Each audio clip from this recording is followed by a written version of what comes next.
시청자 여러분, 정치의 겉과 속을 분석합니다. 정치분석가 박현우입니다.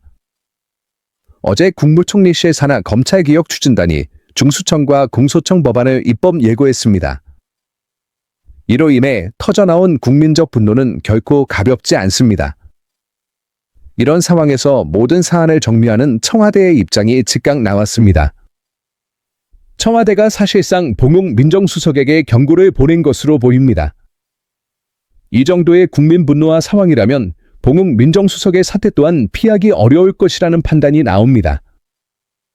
그리고 조만간 이재명 대통령이 직접 입장을 밝힐 것이라는 관측을 보면 대통령 역시 이 문제를 매우 심각하게 보고 있다는 뜻입니다. 참으로 신기하게도 개혁이라는 이름을 달면 모든 것이 용서될 것처럼 행동하는 사람들이 늘 같은 자리에 있습니다.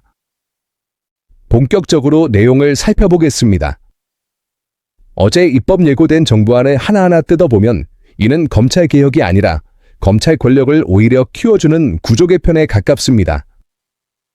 검찰을 없앤 것이 아니라 하나의 검찰청을 수사권을 가진 조직과 기소권을 가진 조직으로 나눈 것에 불과하고 그 결과 검찰 권력은 줄어들기는커녕 오히려 모든 분야를 수사할 수 있는 길이 열렸습니다.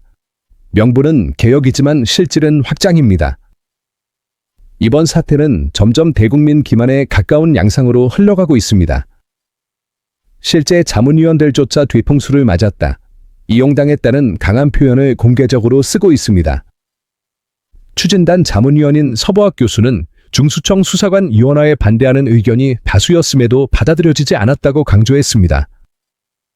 그러면서 검사들과 봉웅 민정수석이 이재명 대통령의 눈과 귀를 가리고 개혁을 방해하고 있는 것 아니냐는 강한 의심을 표하며 분노를 감추지 못했습니다. 결국 조만간 거취를 결정하겠다며 사퇴를 시사했습니다. 김필성 변호사 역시 추진단과 자문위는 이름만 이용당했을 뿐이라며 이대로 가면 검찰은 개혁은커녕 더 강한 권력을 쥐게 될 것이라고 우려했습니다. 한마디로 기존 검찰청 특수부를 떼어내 특수수사청으로 이름만 바꾼 것에 불과하다는 지적입니다. 자문위원들은 아무런 정보도 받지 못한 채 금요일 저녁 갑작스럽게 내용 통보만 받았다고 밝히며 전문가 의견을 들었다는 주장은 거짓이라고 분통을 터뜨렸습니다. 의견을 묻는 척은 했지만 정답지는 이미 정해져 있었던 셈입니다. 여기서 더 중요한 대목이 있습니다. 검찰이 노리는 것은 정권 송치입니다. 새로운 용어로 사람들을 헷갈리게 했을 뿐 수사 종결권을 검찰이 다시 쥐겠다는 의미입니다. 이는 문재인 정부 이전으로 되돌아간다는 뜻입니다. 검찰이라는 조직이 얼마나 집요한지 다시 한번 보여주는 장면입니다. 문제의 핵심은 이 추진단이 누구에 의해 어떤 방향으로 움직였느냐입니다.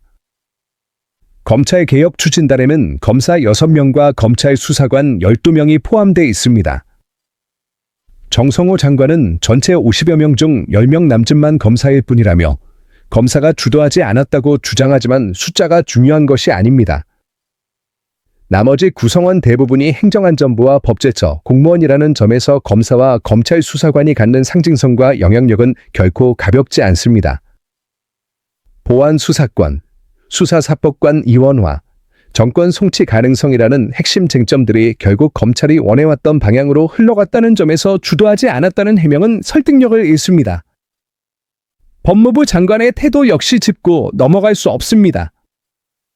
정성호 장관은 국회에서 검찰 구성원 모두를 범죄자처럼 보지 말아 달라며 검찰 전체가 다 나쁜 것은 아니라고 말했습니다. 이는 결국 현 정부의 검찰은 과거와 다르다는 주장입니다. 그러나 검찰은 정권 성향에 따라 하루아침에 달라지는 조직이 아닙니다. 힘의 균형을 보고 움직이는 조직입니다. 지금 검찰이 조용한 이유는 국민 지지와 대통령 지지율 때문일 뿐입니다. 힘이 빠지는 순간 언제든 다시 발톱을 드러낼 것입니다. 역사는 늘 반복되는데 매번 처음 겪는 일처럼 놀라는 모습도 참으로 일관됩니다. 현재 논란은 통제 불능 상태로 커졌습니다. 봉웅 민정수석 관련 문건이 공개되며 민주진영 커뮤니티가 들끓었고 여기에 원내대표의 발언까지 더해지며 혼란은 정점에 달했습니다. 결국 청와대가 직접 나섰고 정무비서관은 당내 다양한 의견은 있지만 당정 간 이견은 없다고 선을 그었습니다. 표면적으로는 원론적인 설명이지만 그 타이밍과 맥락을 보면 질서 정리에 가깝습니다. 봉흥 라인에서 나온 논란이 검찰 개혁 전체를 흔드는 것을 더는 방치할 수 없다는 판단입니다. 중요한 것은 무엇을 정리했고 무엇을 남겨두었느냐입니다. 인정된 이견은 오직 보안수사 문제뿐이었습니다.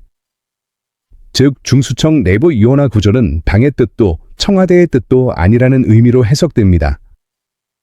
그렇다면 이는 추진단의 독단적 판단이라는 의심을 피할 수 없습니다.